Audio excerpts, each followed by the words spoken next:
fez o sol, fez os pássaros a cantar. Foi a mão do Senhor que fez você, Ele criou a vida. Foi a mão do Senhor que fez o amor, fez a música, fez a flor. É a mão de Deus que faz você caminhar pelo bom caminho. Sua mão também nos faz vencer pela força do seu poder. Foi a mão de Deus que fez você, Ele criou a vida. Foi a mão do Senhor que se entregou para salvar a vida.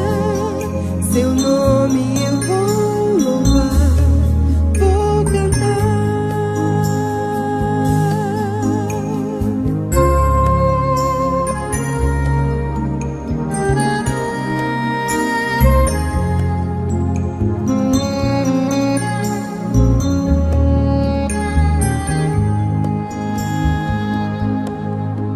É a mão do Senhor que nos sustém, Ele nos dá vida. Sua mão nos protege ao lutar, nos apoia no caminhar. Foi a mão do Senhor que deu Jesus para salvar a vida. Suas mãos têm as marcas do perdão, tem as marcas da salvação. É a mão de Deus que faz você caminhar pelo bom caminho. Sua mão também nos faz vencer pela força do seu poder. Foi a mão de Deus que fez você, Ele criou a vida. Foi a mão do Senhor que se entregou para salvar a vida. Seu nome eu vou louvar, vou cantar. Foi a mão de Deus que fez você, Ele criou a vida. Foi a mão do Senhor que se entregou para salvar a vida. Seu nome eu vou louvar, vou cantar. Seu nome eu vou louvar, vou cantar.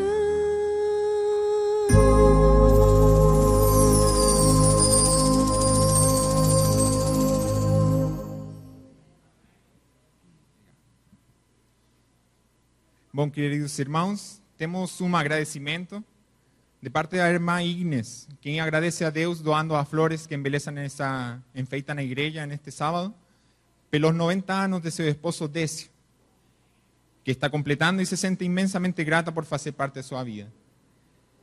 E agora apresentando ao pastor Ednei, pastor da escola de Cachoeirinha, né? Vamos deixar ele para ministrar a palavra de Deus. Muito bem. Bom dia, igreja. Um excelente sábado para cada um de vocês. É muito bom estar com vocês aqui nesta manhã. Retornar, né? Estivemos aqui juntos no ano passado, na Semana de Oração Jovem.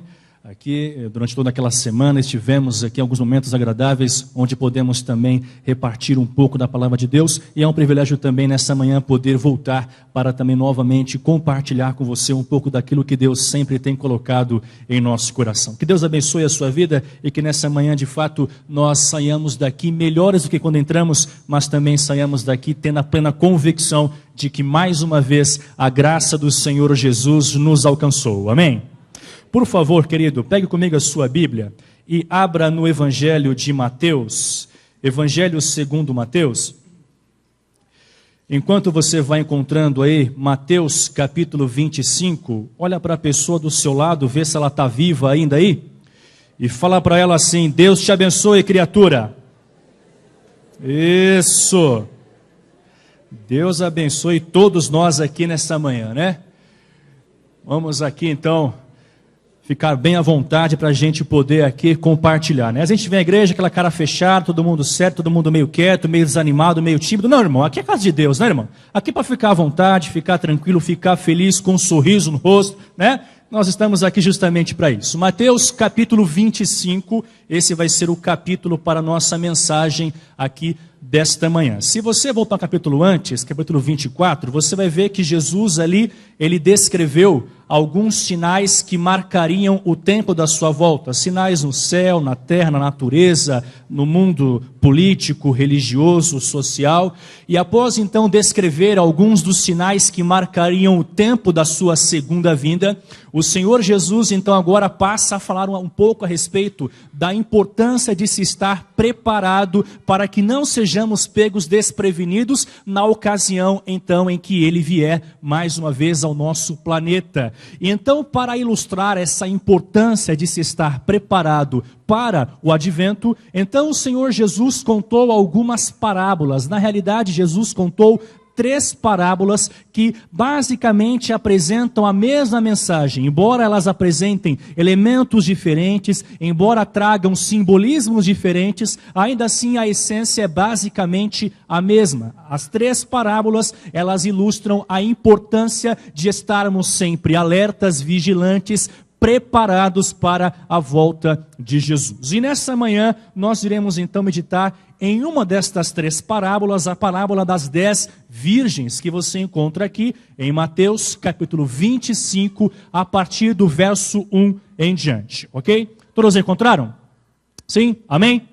Muito bem, aqueles que estão sem sua Bíblia podem então acompanhar conosco a leitura aí no telão, e assim então todos nós participamos desse momento da palavra de Deus. Diz assim o texto: então o reino dos céus será semelhante a 10 virgens, que tomando as suas lâmpadas, saíram a encontrar-se com o noivo. Você percebe então aqui que o contexto indica um casamento, certo? As virgens estão se preparando para se encontrar com um noivo. Ora, obviamente, se há um noivo, deve haver então uma festa, um casamento, ok? Verso 2, 5 dentre elas, dentre as 10 virgens, 5 dentre elas eram como? Que diz o texto?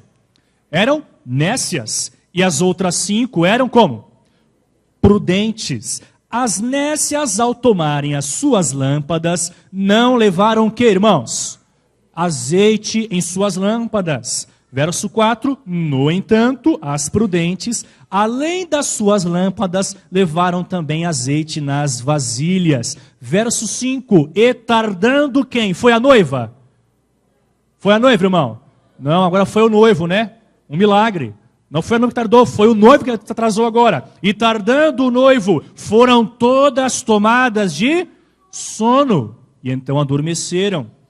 Mas à meia-noite ouviu-se um grito: eis o noivo, saí ao seu encontro.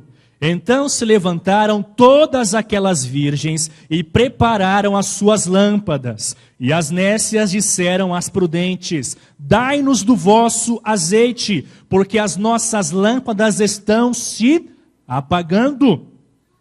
Mas as prudentes responderam: não, para que não nos falte a nós e a vós outras. Ide antes aos que o vendem e comprai-o. E saindo elas para comprar, chegou o noivo, e as que estavam apercebidas entraram com ele para as bodas, e fechou-se a porta. Mais tarde chegaram as virgens nécias, clamando: Senhor, Senhor, abre-nos a porta. Mas ele respondeu: em verdade vos digo que não vos conheço. Vigiai, pois, disse Jesus, porque não sabeis o dia nem a hora. Curva a sua fronte, feche seus olhos, vamos falar com Deus em oração. Senhor, nós estamos com a sua palavra aberta, nós lemos aqui e queremos nesta hora te suplicar que a partir desse instante, que a voz do homem se cale para que unicamente a voz do Espírito Santo seja aqui ouvida nesta manhã. que o eu caia por terra agora, para que unicamente Cristo Jesus apareça, que Ele seja Pai contemplado nessa mensagem, e que também através do seu Espírito, Ele venha falar ao nosso coração. Em nome de Jesus que oramos. Amém.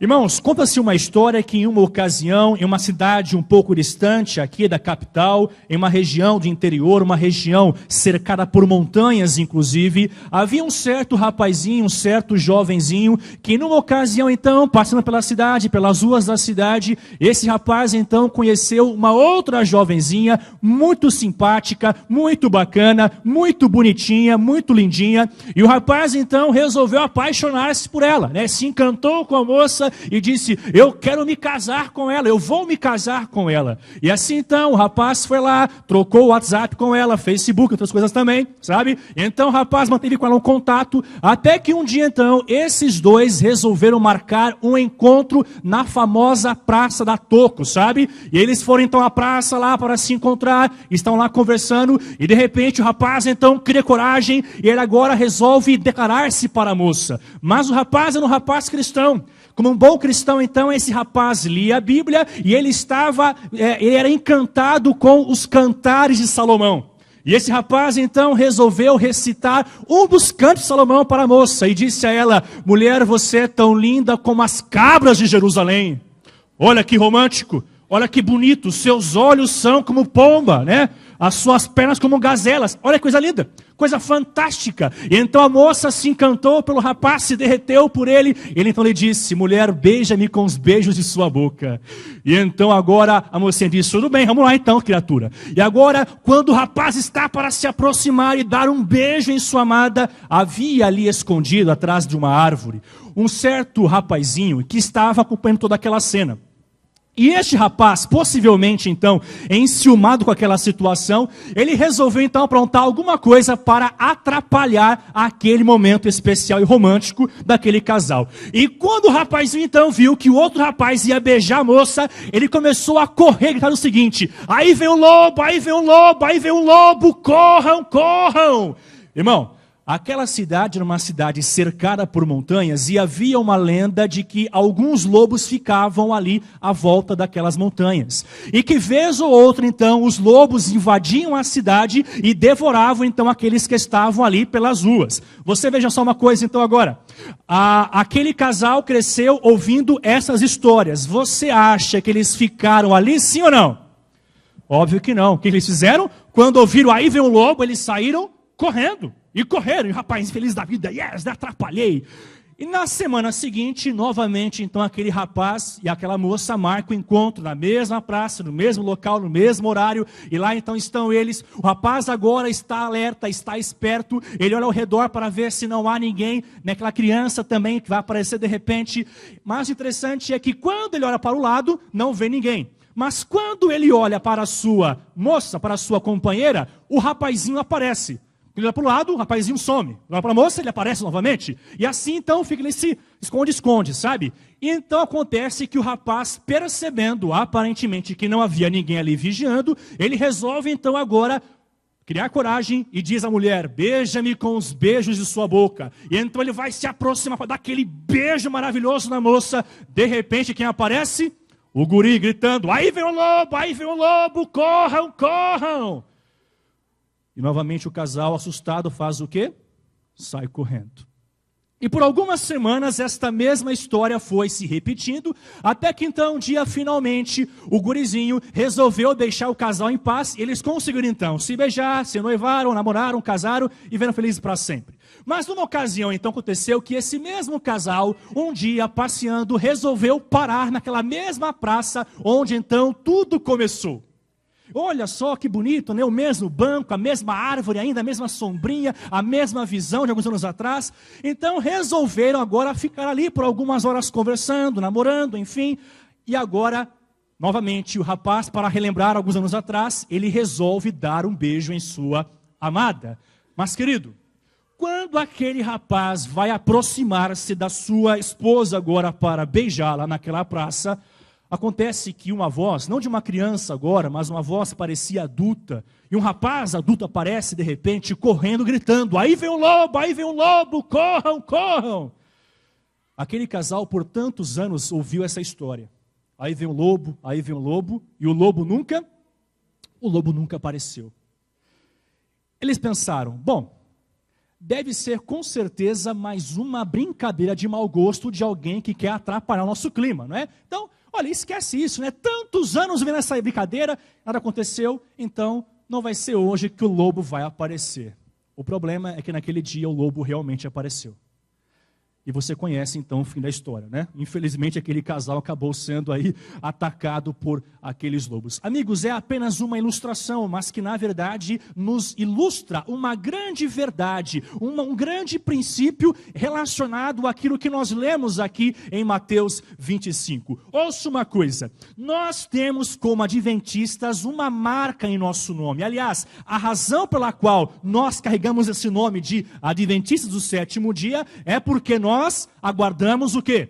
O advento, a volta do Senhor Jesus, ou seja, nós não seríamos adventistas se nós não crêssemos então na volta do Senhor Jesus. Nós nunca teríamos esse nome, nós jamais iríamos nos chamar a igreja adventista se não fosse então justamente esta esperança que nós temos, ou então esta promessa que o Senhor Jesus fez no passado de que um dia então Ele iria voltar. O que nos move, o que nos faz existir como igreja adventista é justamente essa mensagem, essa promessa, essa esperança da breve volta de Jesus, amém? Vamos combinar uma coisa? Vamos combinar uma coisa aqui? Combinado é o seguinte, quando eu terminar aqui da frente algum assunto, você fala amém, pode ser assim ou não? Mas por favor, eu peço que você fale um amém de crente, pode ser? Um amém animado, bonito, sorridente, pode ser assim?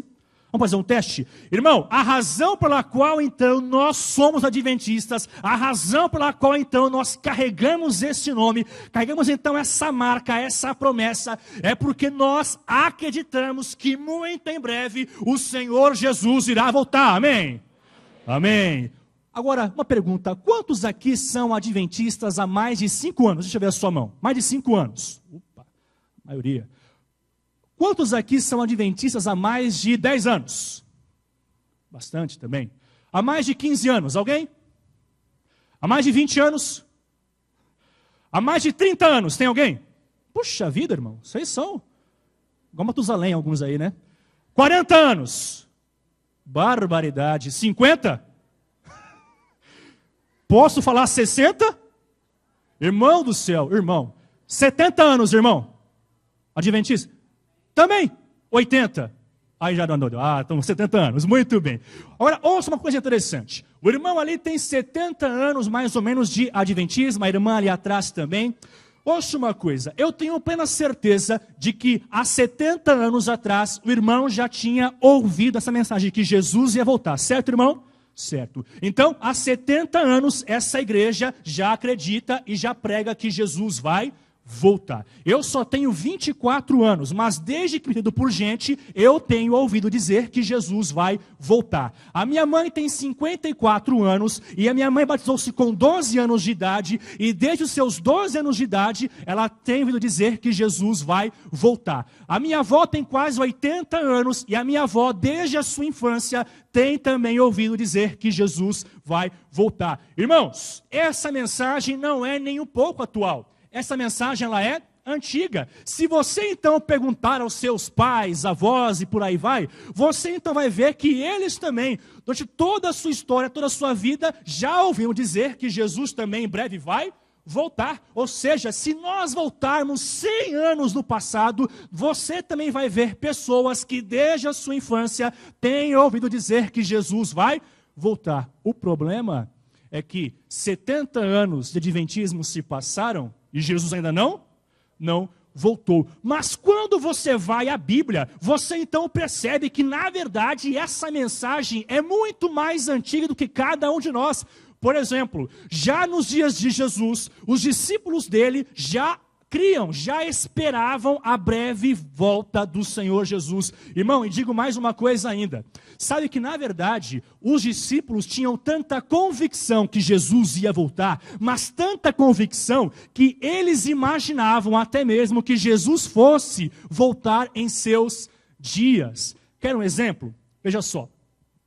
O apóstolo Paulo, em sua carta aos Tessalonicenses, capítulo 4, versos 16 e 17, ele fala o seguinte: porquanto o Senhor mesmo, dada a sua palavra de ordem, ouvida a voz do arcanjo, ressoar a trombeta de Deus, descerá dos céus, e os mortos em Cristo ressuscitarão primeiro. Depois nós, os vivos, os que ficarmos, seremos arrebatados juntamente com eles para o encontro com o Senhor nos ares. O apóstolo Paulo divide aqui os remidos em dois grupos: aqueles que morreram, mas ressuscitaram, certo? E aqueles que estão vivos, vendo a volta de Jesus. Eu pergunto a você nessa manhã, em qual dos dois grupos o apóstolo Paulo se inclui aqui? Os mortos ou os vivos? Veja que interessante. Paulo diz o seguinte: os mortos. Ele não diz, nós os mortos iremos ressuscitar e depois eles, os vivos, vão conosco para o céu. Não, Paulo diz, eles, os mortos, ou seja, aqueles que morreram, eles, os mortos, eles vão ressuscitar. Depois nós, incluindo ele mesmo, nós, os vivos, os que ficarmos, então seremos também arrebatados para o encontro com o Senhor nos ares. Então você vê que o próprio apóstolo Paulo tinha convicção de que ele ainda estaria vivo quando Jesus fosse voltar. Paulo morreu e Jesus não. Jesus não voltou. O apóstolo Pedro diz o seguinte: irmãos, não retarda o Senhor a sua promessa. Mas o apóstolo Pedro também morreu e Jesus não voltou. Um pouco mais distante, o apóstolo João, escrevendo Apocalipse, ele registra então as últimas palavras de Jesus nesse livro. 22, verso 20, diz o seguinte: certamente venho sem demora. Irmão, quando Jesus disse essas palavras a João, em Apocalipse 22, verso 20, era mais ou menos por volta do ano 95, 96 depois de Cristo. Nós já estamos no ano 2015. E quase 2000 anos se passaram desde que Jesus havia dito pela última vez na Bíblia que em breve ele iria voltar. Mas Jesus também não voltou. Agora veja, o apóstolo João, ele foi o último dos apóstolos a morrer. E João tinha tanta convicção de que realmente seria em breve, em tão pouco tempo, que quando João ele vai concluir Apocalipse, ele fala o seguinte: amém, vem Senhor Jesus. Essa é a sua palavra final, vem Senhor Jesus. Agora veja, os discípulos morreram, Paulo morreu, Pedro morreu, João morreu, outros também que pregaram essa mensagem morreu, e Jesus não voltou. Amigos, é natural que chegue um certo ponto de nossa carreira cristã, de nossa jornada espiritual, que comecemos então até mesmo a duvidar, mas pastor, eu sou adventista. Mas é verdade, nós mesmos muitas vezes estamos duvidando de que Jesus volte em breve. Por quê? Eu estou há 70 anos ouvindo essa mesma história, 40, 50, 40 anos, 30, 20, 10, 5 anos, ouvindo essa mesma história, e até hoje ele não voltou. Então a pergunta é, será que realmente ele vai voltar? Ou será que realmente ele virá, mas virá em breve? Talvez ele venha, mas não será agora. Alguns dizem, ele virá, mas pastor, isso é mero fanatismo, porque ele está demorando. Aliás, 2000 anos se passaram desde que ele disse, eu venho sem demora, e ele não voltou ainda. Então, torna-se um pouco complicado, difícil acreditar que realmente Jesus vai voltar. E foi justamente pensando nessa situação, nessa possível negligência ao preparo para a sua vinda, por não sabermos o dia e nem a hora, que então Jesus contou essas 3 parábolas: a dos servos, a da figueira, a parábola das 10 virgens e também uma 4ª parábola, a parábola dos 10 talentos. Amigos, a parábola das 10 virgens, essa foi a que nós lemos aqui nesta manhã. Como eu disse, Jesus aqui nessa parábola, ele está interessado em mostrar para nós que por não sabermos o dia nem a hora, temos que estar como? Alertas, vigilantes, certo? Orando, porque pode ser a qualquer momento. Nós cantamos aqui há pouco um hino que dizia, será de manhã, será pela tarde, será pela noite, né? Ó Jesus, quando vamos cantar? Cristo volta, aleluia, amém. Agora, veja uma coisa, nós temos cantado, nós temos pregado, nós temos anunciado, nós temos então advertido o mundo que Jesus vai voltar, mas ele não voltou. Pastor, e agora, como é que fica? Parábola das 10 virgens, veja que interessante. Jesus disse que então aconteceu que havia um grupo de moças, era um grupo de 10 moças que eram virgens. Essas 10 moças, essas 10 virgens, então, estavam encarregadas de acompanharem uma certa jovem que ia se casar. Se você ler o livro Parábolas de Jesus, você verá que a irmã White comenta que é bem provável que enquanto Jesus contasse esta parábola, ele estivesse acompanhando uma cena bem semelhante a essa que ele narra aqui em Mateus capítulo 25. E veja, então Jesus diz o seguinte, olha, haviam 10 virgens que estavam então aguardando a chegada do noivo. Jesus aqui está usando uma festa de casamento para ilustrar um fato importantíssimo em relação à sua vinda. Agora, é claro que você sabe que um casamento na cultura judaica dos dias de Jesus é completamente, ou então era completamente diferente do que é um casamento em nossa cultura ocidental, aqui também em nossos dias. Por exemplo, nos dias atuais, aqui no mundo ocidental, um casamento seria mais ou menos como? Bom, o rapaz está lá um dia à toa, na Vila Matilde, na igreja no sábado de manhã, está ali, cabisbaixo, triste, aborrecido com a vida, ninguém me ama, ninguém me quer, eu sou feio, tenho espinha, cabeção, um monte de coisa, né? E ninguém me aceita, e porque Deus esqueceu de mim também. Está lá o rapaz, desiludido com a vida, uma jovem também que pensa, ninguém me ama, ninguém me quer, porque eu sou feia, eu sou isso, eu sou aquilo. Mas então o rapaz olha para aquela moça, a moça olha para aquele rapaz, então os olhares se cruzam por alguns momentos, né? Desvia um pouquinho o olhar, olha novamente, um pouco tímidos, né? Aquele climinha gostoso, bacana, olha aquela química legal. E então o rapaz corajoso, cabra macho, ele diz, oi. E a moça toda delicada, bonita, ela diz, oi. E assim então começa uma conversa, uma troca de informações, quem é você, de onde você vem, qual é o seu nome, qual é a sua origem, enfim, um monte de coisa, né? Aquele monte de conversa, com essa fiada toda, até que finalmente, então, após algum tempo, o rapaz percebe que aquela jovenzinha é a moça de Deus para ele, e então ele a pede em namoro. Vai lá, fala com o pai, tudo bem, ok. Então começam a namorar, e eles então percebem uma coisa, não podem mais viver separados um do outro. Então resolvem se casar. Alguns disseram, pastor, se enforcar, né? Não, é casar, irmão, que isso? É coisa feia. Resolvem se casar. Então, agora, os dois resolvem se casar. E planejam, e fazem as contas, e compram, e gastam, e fazem isso, fazem aquilo, e montam isso, e montam aquilo, e constrói, e paga isso, paga aquilo, parcela, divide, à vista, a prazo, no cartão, no cheque, no dinheiro, nota fiscal paulista, um monte de coisa, né? Faz um monte de coisa. Até que finalmente chega o dia em que, perante a igreja, perante o pastor, então a moça diz sim, o rapaz diz sim. Depois disso, eles viajam em lua de mel. Esse seria mais ou menos, né, o tradicional de um casamento nos dias de hoje, aqui em nossa cultura. Já nos dias de Jesus, era um pouquinho diferente, certo? Era um pouquinho diferente, certo? Por exemplo, quantos aqui são casados nessa manhã? Deixa eu ver a sua mão. Você que é casado apenas, casado. Ah, ok, muito bem. Então olha só, irmão, você que é casado. O casamento naquele tempo era mais ou menos o seguinte. Por exemplo, você aqui, meu amigo, seu nome mesmo é? William. Vamos supor então que o William um dia está andando por aí afora, cabisbaixo, triste, aborrecido com a vida, ninguém lhe ama, ninguém lhe quer, né? E o William então vê uma jovem, que seria a sua futura esposa, que é a Daniele. Então o William um dia vê a Daniele. Só que ao invés do William falar com a Daniele, sabe o que ele fazia?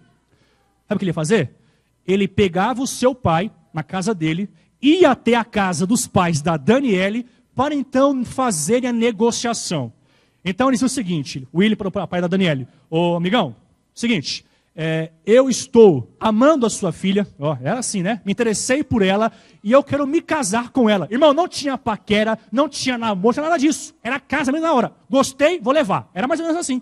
Então veja, ele gostou, quer levar. E disse, olha, eu vou me casar com ela. O pai da Daniele, obviamente, um pai zeloso pela sua filha, diz, ok, mas a minha filha tem um preço.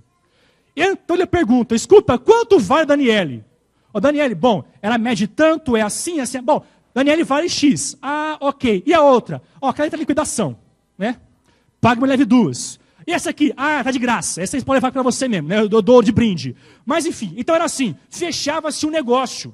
Havia um contrato. Então, o pai do rapaz e o noivo, né? Eles pagavam então um dote pela moça, ali para o pai da moça. E naquele dia, então, era firmado um contrato em que a moça, no caso aqui, a Daniele, não deveria mais se envolver com nenhuma outra pessoa, a não ser aquele que agora seria o seu esposo, que era quem? O William. E o William também, até o casamento, não deveria também fazer negócio com nenhuma outra mulher, a não ser com essa, com quem ele deveria, então, se casar mais para frente. Marcava-se então a data, a festa, a celebração. Uma festa de um judeu, um casamento, durava cerca de 7 dias. Então, ao invés de irem para a lua de mel, o que eles faziam? Dá uma baita festa. Olha, chama os irmãos da igreja, chama o pastor, os amigos, os familiares, e vai acontecer uma baita festa lá em casa, ok? Ok. Então, 7 dias de festa, lá o dia inteiro, né? Festando, aquela coisa bonita, né? Comida e bebida, e tudo à vontade, e negócio fantástico. Irmão, então marcava-se a data. Só que, até o dia do casamento, o William não via mais a Daniele e vice-versa. Não via mais um ao outro. Naquele tempo não havia Facebook.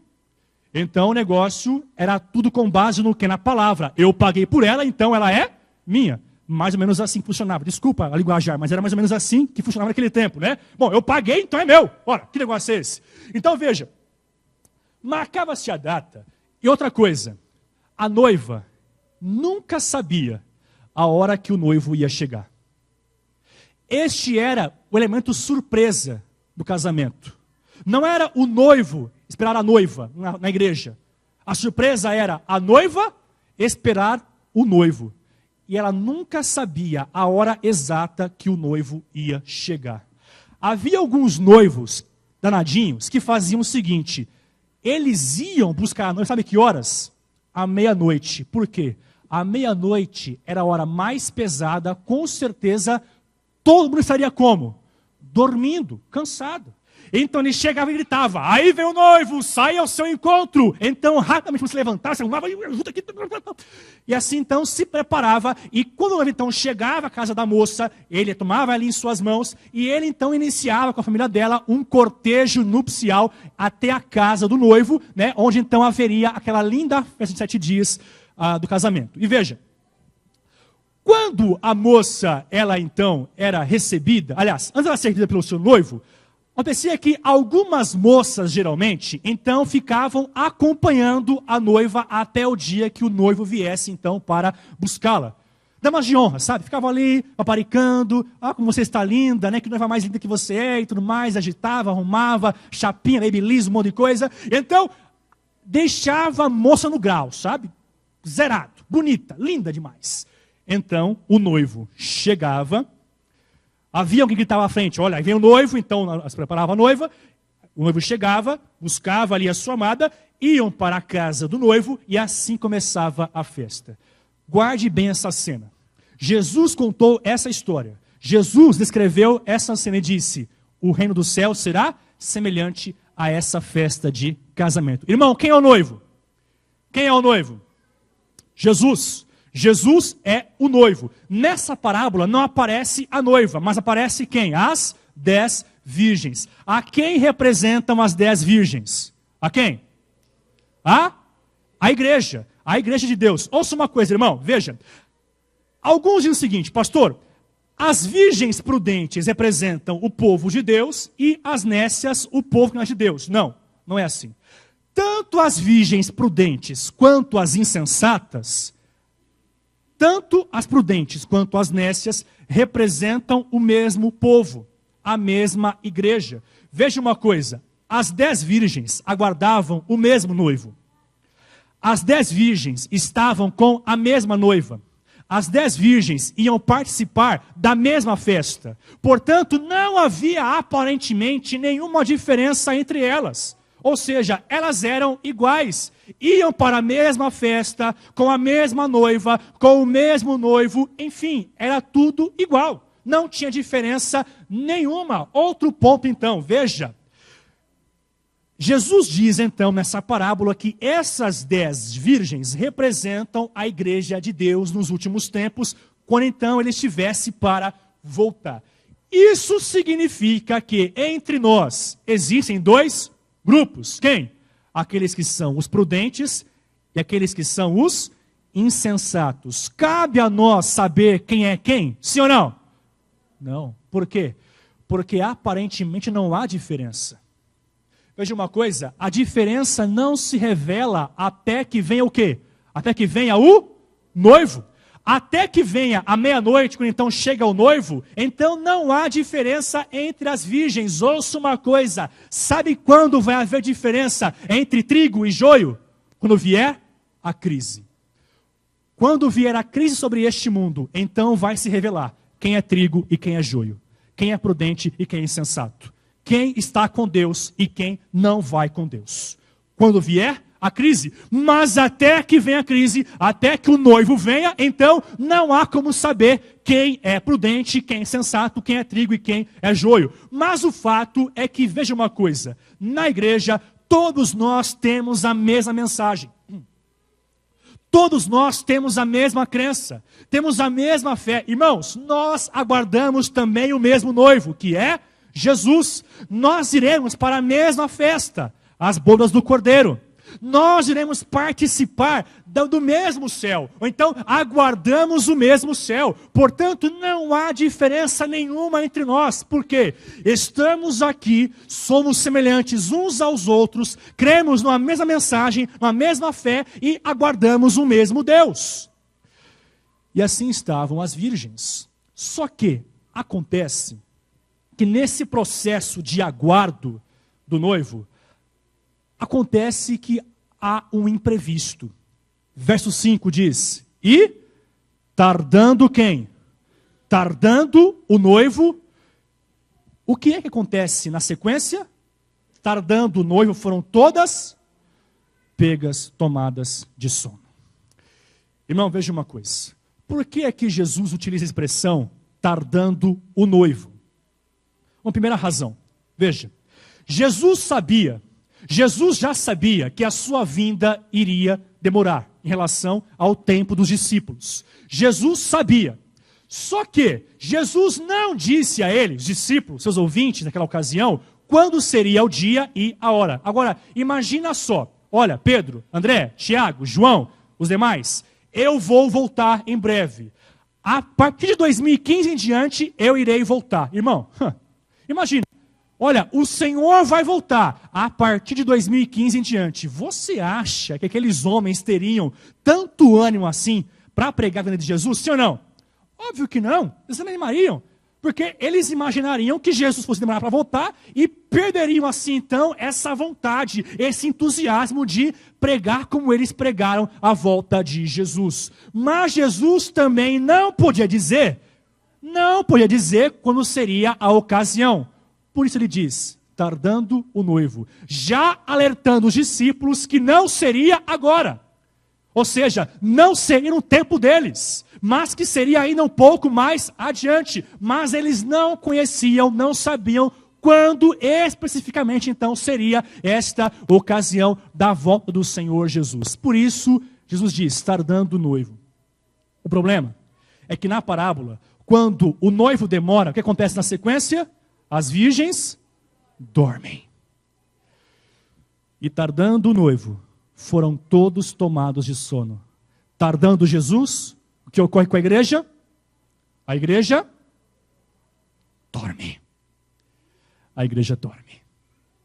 E perceba uma coisa interessante, não são somente as nécias que estão dormindo aqui na parábola. Veja que tanto as nécias, quanto também as prudentes, as 10, todas elas, sem exceção, são tomadas pelo sono. Ou seja, é quase que profético aqui com Jesus essa história. Porque devido à tardança do noivo, devido à sua demora, acontece então que alguns começam a relaxar, a negligenciar, porque Jesus ainda vai demorar para voltar. Eu tenho mais tempo, então vou aproveitar um pouquinho mais. Eu vou construir mais, comprar mais, fazer mais, porque ainda vai demorar para que Jesus volte. Ou seja, nós começamos então agora a negligenciar o tempo, achando que realmente o noivo ainda vai demorar para chegar. E o problema é que todos nós, tanto prudentes quanto insensatos, somos então automaticamente, ou então consequentemente, tomados de sono. Devido o quê? A tardança do noivo. Mas, diz o texto, à meia-noite ouviu-se um grito. Alguns dizem assim, pastor, será que, por haver tantas referências na Bíblia, à meia-noite, será que não vai ser à meia-noite que Jesus irá voltar? Irmão, o dia e a hora, ninguém sabe. Por que a referência à meia-noite? Porque na Bíblia, espiritualmente falando, simbolicamente, na Bíblia, a meia-noite representa um período de grandes trevas espirituais. A meia-noite, na verdade, desse planeta, será a hora mais escura, a hora de mais escuridão espiritual. Ou seja, quando as densas trevas espirituais estiverem, então, cobrindo este planeta. É nessa hora, a meia-noite do mundo, espiritualmente falando, a meia-noite que então Jesus aparece. Mas não significa que é realmente a meia-noite literal, no relógio ali da sua casa, por exemplo. Percebeu? Então, aqui representa um período de trevas espirituais que virão sobre este planeta. Mas veja, à meia-noite ouve-se um grito. Qual é o grito, irmão? Qual é o grito? Hã? Com um pouquinho mais de propriedade. Qual é o grito, irmão? Aí vem o noivo. Muito bem, então, vamos lá. No 3 aqui, todo mundo juntinho, bonitinho, tá bom? Pode ser assim? Todo mundo junto? Vamos lá então? 1, 2, 3. Aí vem o noivo. De novo. Muito bem, então, aí vem o noivo. Irmão, quando se ouve o grito, aí vem o noivo, as virgens se levantam loucas, desesperadas. Meu Deus do céu, o noivo está chegando, o noivo está vindo. Olha, pega sua vasilha, pega o seu azeite, pega sua lampadinha aí e vamos embora. Irmão, à noite em Jerusalém, era expressamente proibido alguém sair às ruas, se não estivesse, à noite, se não estivesse com uma lâmpada acesa. Por quê? Porque se alguém fosse pego à noite andando sem uma lâmpada acesa em suas mãos, poderia facilmente ser confundido com um ladrão, com um inimigo espião, coisa do tipo, e ser preso e até ser morto, porque pensavam que poderia ser alguém de mal. Percebe? Então era obrigatório, vai sair à noite, leve consigo a sua lâmpada também. As virgens que estão ali aguardando o noivo, todas elas têm a sua lâmpada, certo ou errado? Certo. As 10, tanto as prudentes quanto as insensatas, as 10, elas têm as suas lâmpadas, ok? Outro ponto. De acordo com a senhora White, as lâmpadas das virgens representam o quê? Alguém sabe? A palavra de Deus. Lâmpada para os meus pés é a tua palavra e luz para o meu caminho, diz a palavra de Deus, né? Então, as lâmpadas representam a palavra de Deus. Ou seja, quantos têm a palavra de Deus? É só um grupo? Não, mas são todos. Todos conhecem o mesmo evangelho. Todos pregam o mesmo evangelho. Todos creem no mesmo evangelho. Todos têm a palavra de Deus. Ou então, irmão, todos têm o conhecimento acerca da verdade. A diferença está onde, irmão? Aonde? No azeite. Por quê? Porque 5 das virgens, das 10, carregavam azeite em suas vasilhas. E as outras? Também. A diferença é que 5 tinham azeite em reserva, em abundância. Tinham a mais. Porque sabiam que se faltasse, tinha ali uma reservinha para continuar com a sua lâmpada acesa. E as demais, tinham reserva? Não. O problema das virgens nécias não era não ter azeite em suas vasilhas, mas era ter o que elas achavam que era suficiente, ou ter o superficial. Aliás, tem muita gente hoje que vive um cristianismo que é suficiente. Bom, eu só vou à igreja de sábado, por quê? Porque está bom. Olha, eu já fui uma vez, fiquei ali de inteiro da igreja, então tá bom, tá ótimo assim, porque eu não preciso mais, ou seja, é o suficiente. Irmão, há muito crente hoje em dia que vive o suficiente. Olha, eu leio a Bíblia uma vez por dia, tá bom demais, orei na refeição, tá bom demais, então é assim, ou seja, só faz aquilo que acha que é suficiente. Só faz o que acha que é essencial, não vai além, não se aperfeiçoa, não se aprofunda, não busca algo a mais, ou seja, estão na superficialidade do seu cristianismo. E não se aprofundam, não vão além, não buscam algo a mais. E ouça uma coisa, na parábola, o azeite simboliza quem? O Espírito Santo. Sabe a diferença? As prudentes, elas foram transformadas pelo Evangelho mediante a renovação do Espírito Santo. As nécias tinham o Espírito Santo, mas não tinham em boa quantidade. Se contentavam com um pouco, se contentavam com o básico, porque achavam que o pouquinho que fazia já era suficiente, já era o bastante, já estavam assim então cheios do Espírito Santo. Ou seja, há muita pessoa hoje em dia que vive realmente acreditando que aquilo que ele faz já é suficiente. Eu faço isso, guardo o sábado, leio a Bíblia, então tá bom, é mais que o suficiente. Irmão, quando vem o noivo, é que você então percebe que aquilo que era suficiente, na verdade é insuficiente até demais, para que você possa acompanhar o noivo em seu cortejo nupcial. Quando vem o noivo, as que estão despreparadas. Interessante é que há uma palavra no texto que diz aquelas que estavam apercebidas. Há uma diferença entre percebidas e apercebidas. A palavra apercebida aqui nesse texto significa estar em prontidão, estar pronto, sabe o que vai acontecer e está preparado para aquilo que vai acontecer. Percebido, sabe o que vai acontecer. Apercebido, também sabe, mas também está preparado para o que vai acontecer. Os dois grupos sabiam o que ia acontecer, mas só um grupo estava preparado para o que ia acontecer. Pergunto nessa manhã, em qual dos dois grupos você se encaixa nesse exato momento?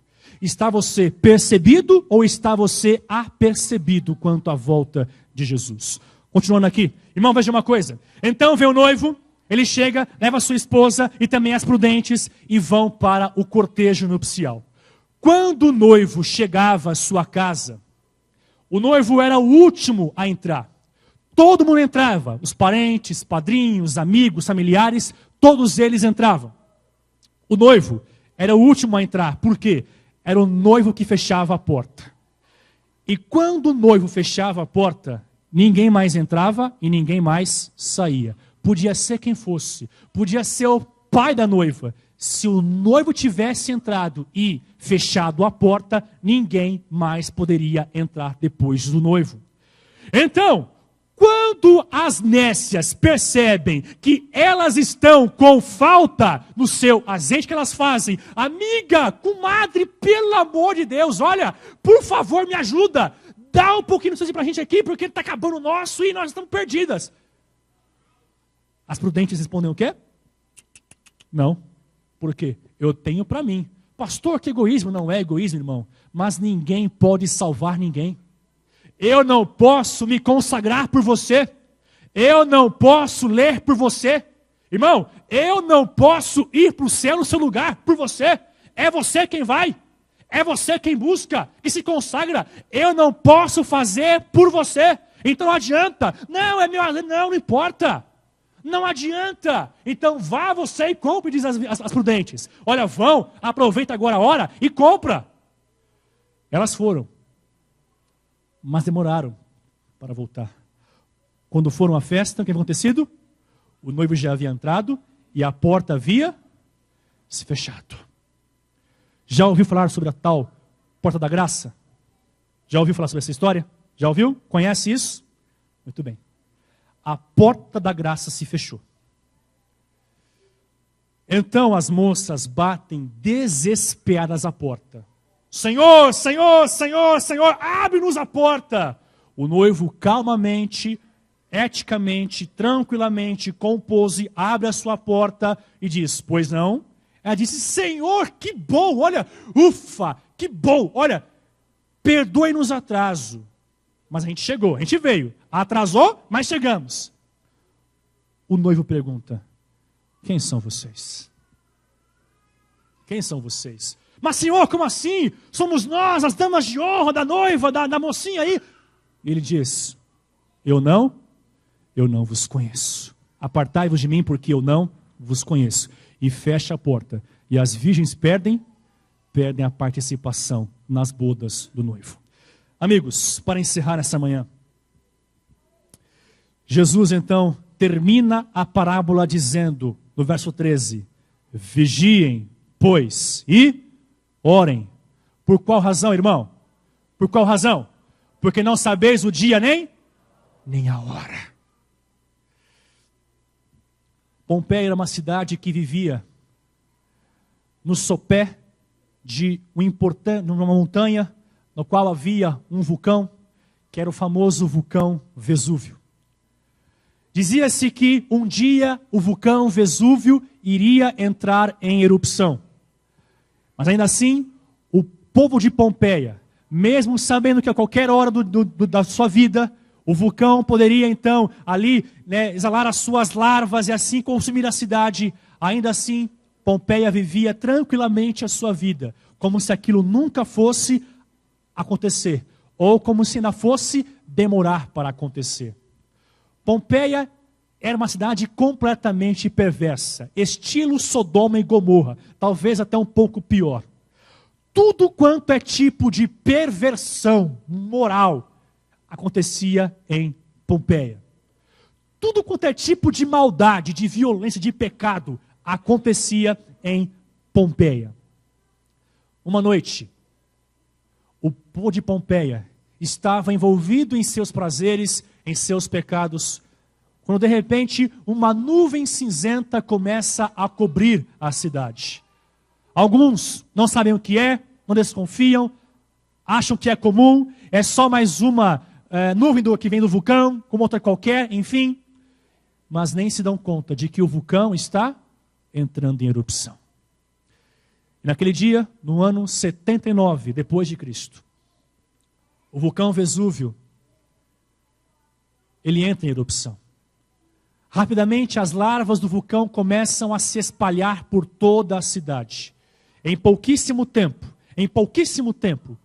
toda a região de Pompeia é consumida pelas cinzas, pelas larvas, e toda a região de Pompeia é destruída. Nenhum morador fica para contar história. Toda a cidade é destruída pelas larvas do vulcão Vesúvio. Pompeia vivia avisada, mas Pompeia ignorava os avisos do vulcão. Amigos, em pouco tempo o vulcão chamado Terra vai entrar em erupção.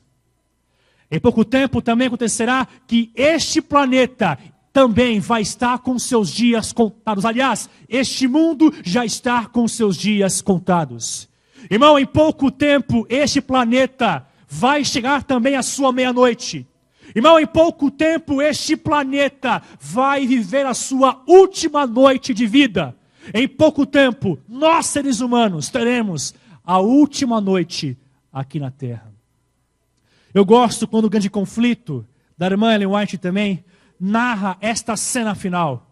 Diz ela que, na ocasião final, os filhos de Deus, aqueles que são fiéis a Ele, estão então refugiados, escondidos, nos vales, montanhas, nos campos, alguns nas prisões também, estão refugiados da perseguição que virá sobre este mundo.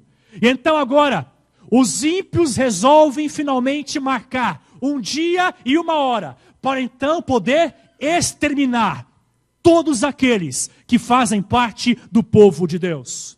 E eles marcam o horário. E diz a irmã White, a meia-noite é a hora escolhida pelos ímpios, para então eliminar todos aqueles que guardam o sábado, aqueles que são leais às leis de Deus.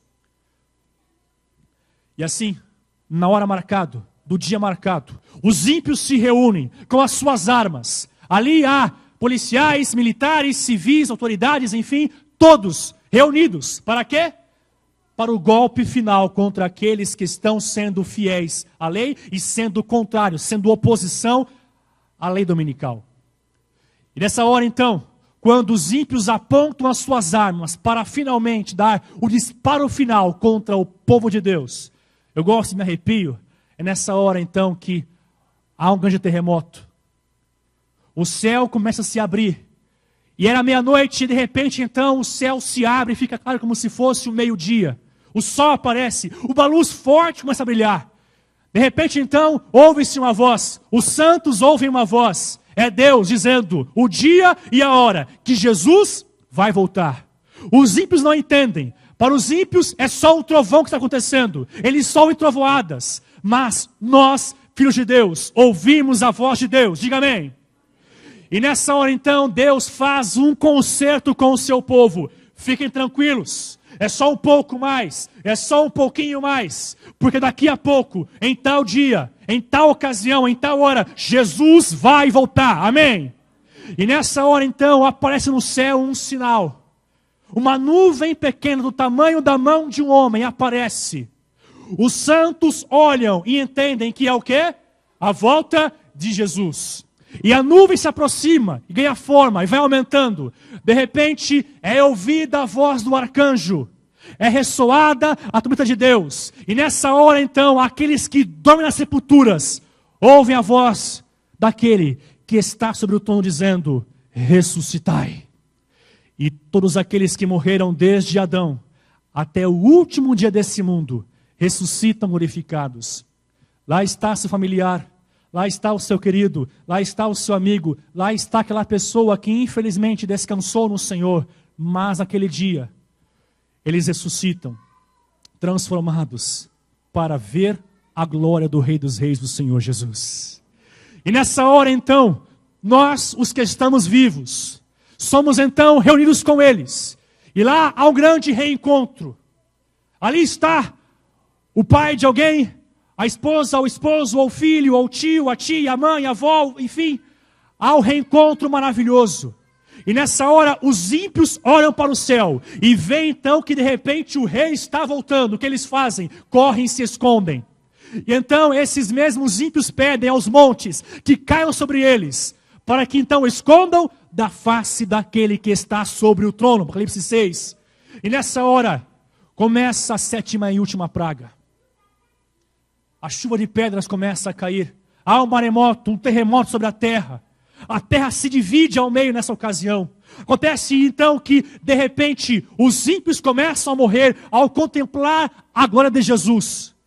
E nessa ocasião também, nós, os vivos, começamos então agora a ser, nesse momento, revestidos da incorruptibilidade, da imortalidade. Começamos uma viagem pelo espaço. Jesus chega. Ele não toca a terra com os seus pés. Ele fica no alto. E nós então começamos a subir para encontrar-se com o Senhor. E diz a profecia, 7 dias é a viagem da terra para o reino de Deus. 7 dias conhecendo o céu, o universo, as estrelas, as galáxias, os planetas que Deus criou. Até que finalmente, após 7 dias... Ao horizonte nós olhamos e contemplamos gigantescos portais que, quando Jesus chega, se abrem para Ele e para aqueles que estão com Ele. E então Jesus, Ele entra. E quando Jesus, Ele entra naquela cidade, Ele então olha para o seu povo e diz, vinde benditos de meu Pai. E nessa hora, o primeiro deles a entrar é também o primeiro a habitar sobre esta terra. De repente, entre nós seres humanos, um homem de 4 metros de altura, forte, bonito, robusto, alto, um grandalhão, sabe? Ele aparece. Quem é esse homem, irmão? É Adão. E lá está o Adão e a sua amada Eva. E Adão agora olha para aquela cena. O que Adão está vendo? Adão olha e vê seres humanos que o maior deles tem os seus 2 e pouco de altura, enquanto ele, 4 metros de altura. Adão olha e vê pessoas que estão machucadas. Adão olha e vê uma terra destruída. Não é mais a terra que um dia ele habitou. Não é mais o mundo que um dia ele viu. Mas Adão olha para Jesus. E Adão, ao olhar para Jesus, vê no mestre uma diferença. Existem marcas em suas mãos. Existem marcas em seus pés. E Adão se aproxima e pergunta para o Senhor: Senhor, que feridas são estas em suas mãos? E Jesus então olha para Adão e diz: Adão, essas feridas, eu fui ferido por sua causa e por causa de cada um daqueles que estão aqui nesse momento. Nessa hora Adão contempla o tamanho, a gravidade do seu pecado. E diz então agora a senhora Ellen White que nessa hora Adão pega a sua coroa, lança aos pés de Jesus, e Adão cai de joelhos, chorando perante o mestre, e diz: Senhor, eu não sou digno, eu não mereço, é minha culpa, é o meu pecado. Mas nessa hora Jesus, ternamente, aproxima-se do jovem Adão, aonde ele está, e Jesus então o levanta, ergue a sua cabeça, olha para Adão e diz: Adão, você foi o primeiro Adão, mas eu fui o segundo Adão. Adão, você caiu, mas eu levantei. Adão, você errou, mas eu acertei. Adão, você falhou, mas eu consertei o que foi errado. Adão, fica tranquilo, o preço foi pago. Você e toda esta raça humana está redimida para toda a eternidade. E um a um começa então agora a ser recebido por Jesus no céu. Imagine só a fila. Pastor, até no céu fila, irmão. Irmão paulistano, pela primeira vez na vida, pela primeira vez na história, nós teremos uma fila, a qual teremos prazer de ficar nela. Amém? Oh, glória a Deus, né? Amém por isso. Pela primeira vez na vida, uma fila onde nós temos prazer de esperar, né? E nessa hora, Jesus coloca a coroa da vida em um por um e diz: bem-estar, servo bom e fiel. Foste fiel no pouco, sobre o muito te colocarei. Começa o milênio, o juízo de comprovação. Pastor, aonde está aquele irmão? Onde está aquele amigo que me deu estudos? Onde está aquele pregador? Aquele pastor, quem sabe? Onde está? E agora Deus, ele mostra por quê aquela pessoa não chegou ali. Está nos livros, registrado. Está vendo esse dia? Esse irmão, essa irmã, essa pessoa pecou e não pediu perdão. Rejeitou a chance de salvação.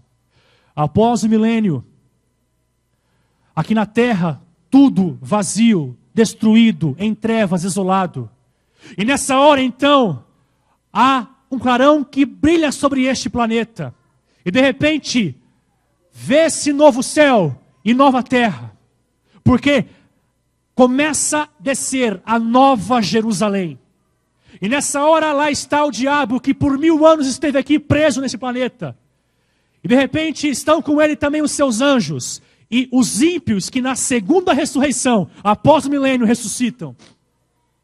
E nessa hora, o inimigo convence aos ímpios que eles estão em número maior, são mais fortes. E por essa razão então, eles podem tomar, agir pela força, atacar e vencer. Mas antes que isso aconteça, Jesus se interpõe entre o seu povo e os ímpios. E agora começa o juízo final, o acerto de contas final.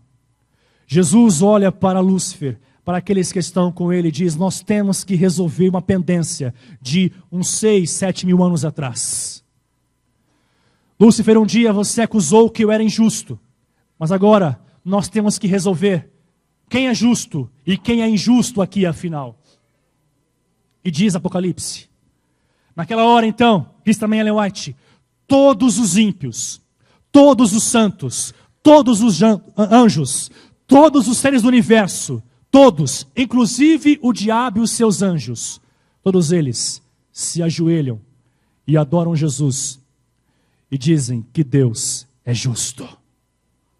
E nessa hora, Lúcifer e o seu povo, num ataque suicida, Eles se levantam para atacar a cidade. E é nessa hora que vem fogo da parte de Deus, que destrói pecado, pecadores, a morte, o diabo e os seus anjos. Esse mesmo fogo purifica a terra. E após a terra estar purificada, a nova Jerusalém é estabelecida aqui nesse mundo. E concluindo, no livro Grande Conflito, último capítulo, última página, último parágrafo, últimas palavras. O grande conflito terminou. Pecado e pecadores não mais existem.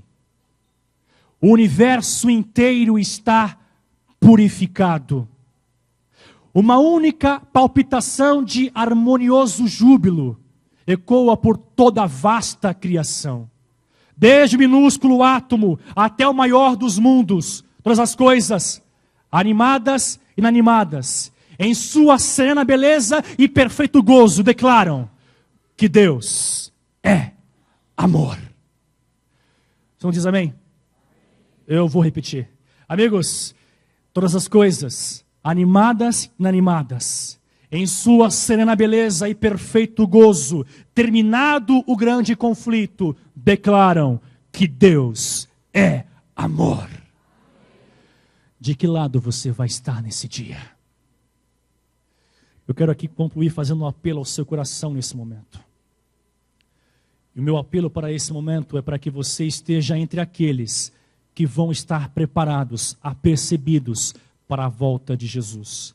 Talvez hoje aqui estou falando a alguém que já foi cristão um dia, já foi adventista um dia, talvez na internet também, a alguém que já esteve aqui conosco, mas que hoje não está mais. Talvez hoje estou falando a alguém que nunca foi adventista antes em sua história, mas hoje entendeu que precisa então se preparar para a volta de Jesus. E talvez hoje estou aqui falando a irmãos que estão aqui há 5, 10, 15, 20, 30, 50, 70 anos, aguardando a segunda vinda. Amigos, meu apelo nesta manhã é para você, para que você nesse momento tome a decisão, a mais importante em sua vida, de se preparar para a segunda volta. E eu quero, antes de orar com você nesta hora, fazer aqui uma pergunta. Será que há alguém nesta manhã que gostaria de dizer para Jesus: Jesus, marca, confirma a minha participação, a minha presença na sua festa, porque em nome de Jesus, por sua graça, eu vou ao céu. Deixa eu ver a sua mão, se é seu desejo. Amém, vamos orar. Senhor, essa é a tua igreja que está se preparando para a segunda vinda. Senhor, nos abençoe e tome-nos em tuas mãos e nos ajude a estarmos preparados, apercebidos para quando Jesus voltar. Em teu nome nós oramos. Amém. Amém, Senhor.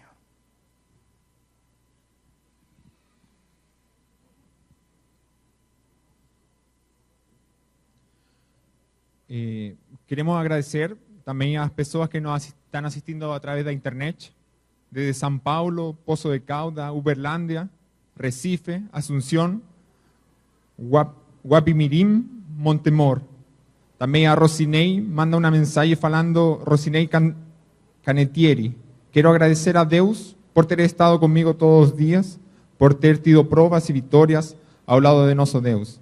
Também o Nelson deseja feliz sábado para todo irmão da igreja Vila Matilde.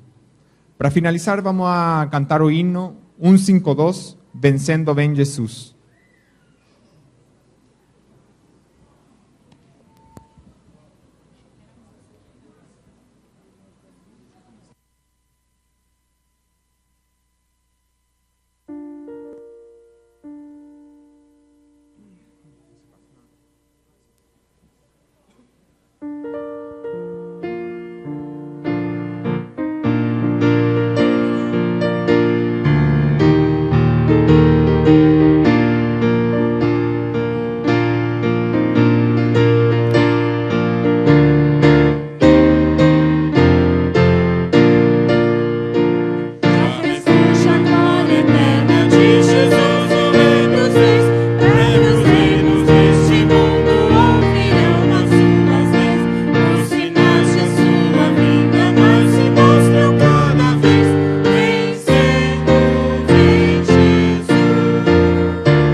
Senhor, esteja conosco no segundo momento, na escola sabatina, abençoe o nosso dia, permaneça ao nosso lado, em nome de Jesus. Amém.